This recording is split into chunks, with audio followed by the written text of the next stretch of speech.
check it out, Bob. You got to YouTube the Ratchet and Clank trailer for 2016. It looks awesome. Unbelievable. Can you like, YouTube that and play that for everybody? Maybe. I'm getting ready to do some stuff on YouTube. I'm actually going to be. I'm actually doing a series of stuff that's going to really upset someone. That's really going to upset someone. Is it going to remain his name is Ken Moran. He goes by Brother Ken. The guy is a minister and everything, and wants to talk about what you got to be as a Christian, and he loves to talk down to people who he doesn't think are Christians and how Christians aren't doing things the right way. He loves to knock the music.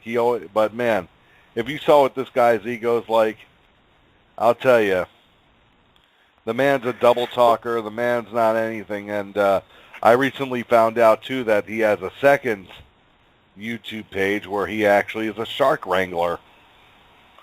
Well, my opinion on the whole religion thing is I believe in religion, but I am not a firm believer in religion. I have nothing against anybody who is diehard on religion and always believes in reading the Bible and doing things with religious practices. I have nothing against anybody in that regard.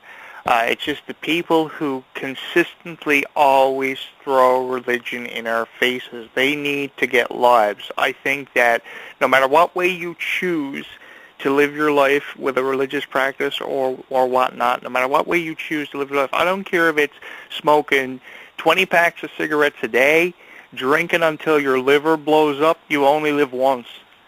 No matter how you choose to live your life, that's your decision to make. You have a freedom of speech. That's why we were given the right to freedom of speech. There's something called the Constitution of Rights. And every idiot out there knows about the Constitution of Rights and what that details. And that is that you are entitled to be your own person. And nobody should have to, should be doing that. Okay. Thank you. And Jonathan Clarke has just been called. Yeah, I have. Yeah. Well, I'll be around. I'll still be here till the end of the show. Keep going. The end of the show is coming up here. I did extend us for an extra half hour, so the end of the show is going to be coming here in a little while.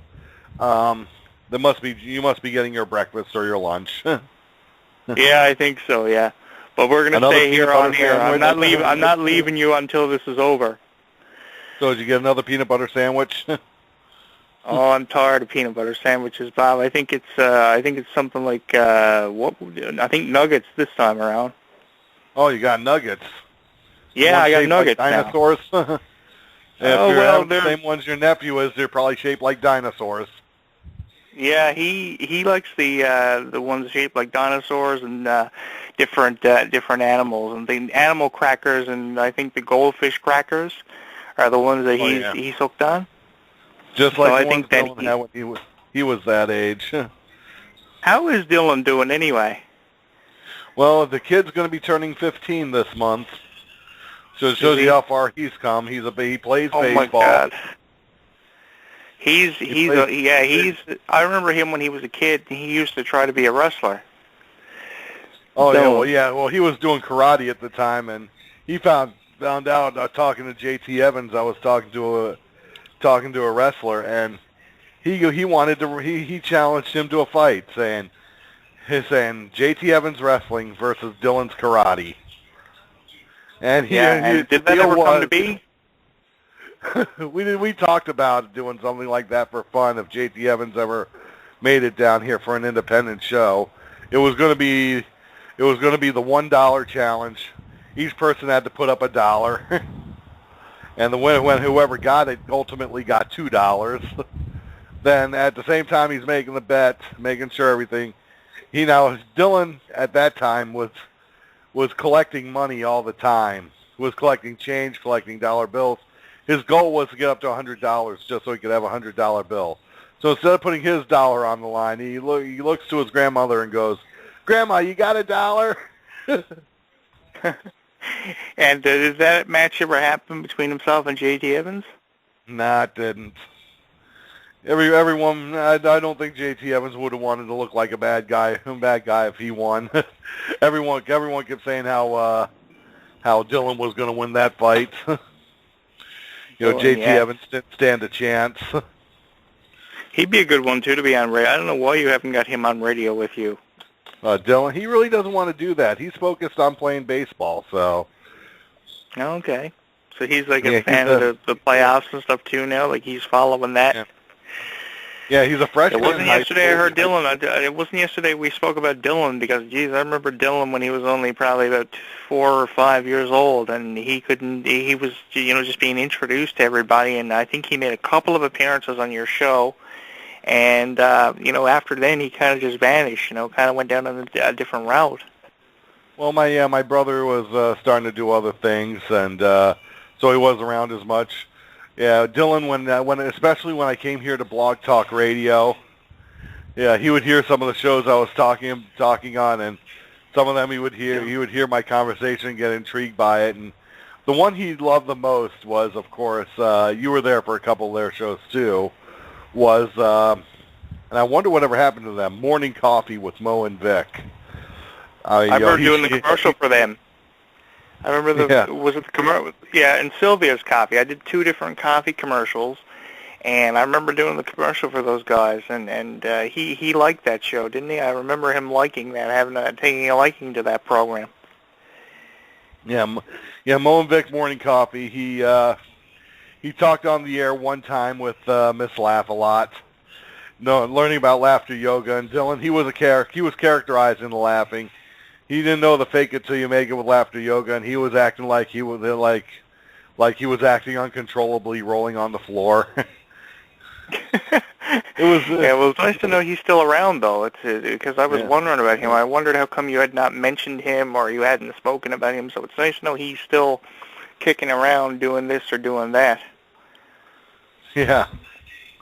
It's amazing what kind of technology we have out there now too, Bob, like for these kids, because people sit back and they wonder, why are kids so intelligent now?